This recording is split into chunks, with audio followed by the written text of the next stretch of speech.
Alright, welcome back to Crafty Batch Beer Reviews, Crafty Batches Beer Reviews, with me, I'm Adam.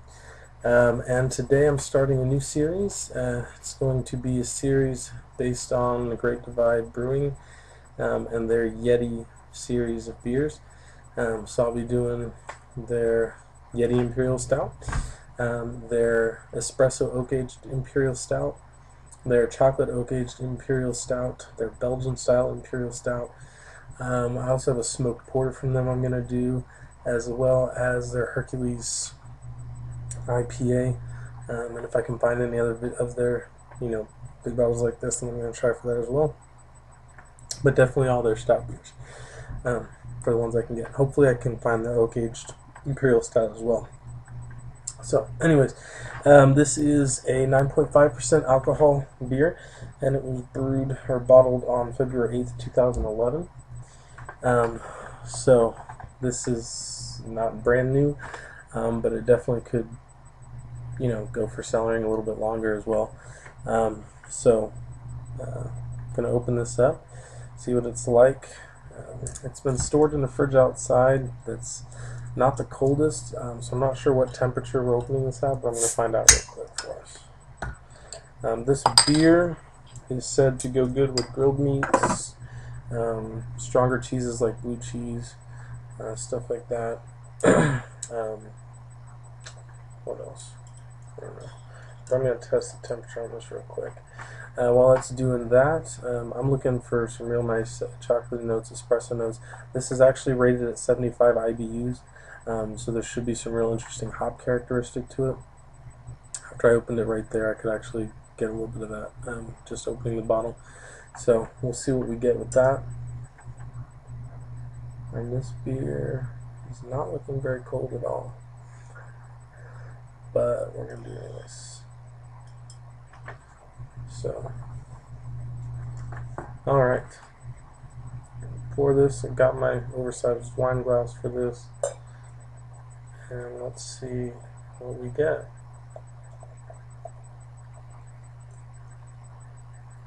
Alright, well, appearance, definitely what we're expecting. Really black, can't see anything through it, no light coming through it at all. The head on it, just about an inch. Probably would have been more had I poured more of the beer into this. But a real nice brown color, caramel kind of mocha color on the head. Really fine bubbles. This is probably going to stick around for a while. But just looks beautiful in the glass. On the nose, definitely some good hop characteristic. A really piney scents going on. Some maltiness definitely going on that you're selling, and just a real nice chocolatey note on the nose.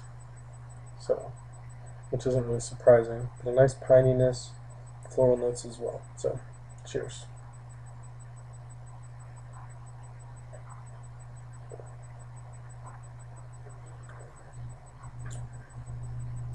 Wow. Usually I probably would have started drinking this around 40 degrees, 45 degrees, let it warm up, see the flavors develop. Today this is actually around 65 degrees already, which is just letting all the different flavors hit me at once. So there's definitely an alcohol presence that you notice right off the bat at 65 degrees. So if it were a little cooler, that would probably be a little more subdued, and you would notice that come out more as it warmed up. But definitely can see the IBU rating there, 75. Really interesting hop characteristics that maybe not used to in a stout.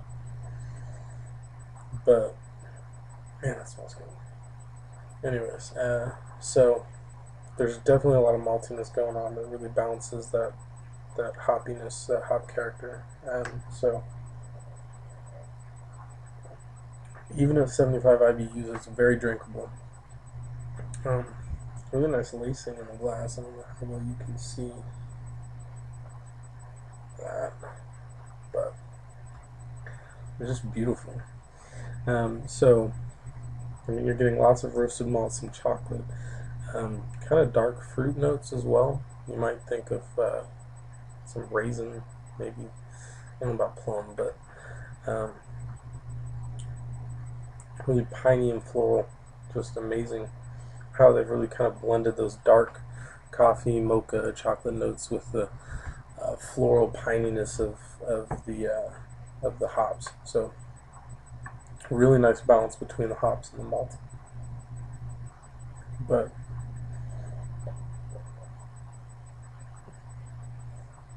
overall, a really nice beer. Really enjoying this. Has somewhat of a sweetness to it. It's definitely a very high gravity beer, so that's expected. Um, but just delicious overall. I mean, I think Rate Beer put this at 100 out of 100, and 97 I think for the style. Would definitely agree somewhere around there. I don't know if I'd go all the way to 100, but amazing beer, definitely a range in the 90s, and it's just, I think they really hit it out of the park with this, and I'm definitely looking forward to seeing what they do later on with their with the other reviews I'm going to do on some of their oak aged Yeti Imperial Stouts, and just see how that rounds it out, adds kind of vanilla notes to it, and things like that. So it'll be really interesting to see how they developed it into some other styles. So um, that's all I've got to say on this beer. Great beer. You should really try it. Probably pick up a few bottles, cellar a couple bottles over the next couple of years. Try this one off the bat and just see how the bottle, how it ages, and notice the differences in the flavors. You'll lose probably some of the hoppiness, the hop character in the beer when you do that. So it'll go more malty, stray away from the hoppiness, but definitely a great beer, and it should cellar well. So pick up a few bottles and enjoy. Take care.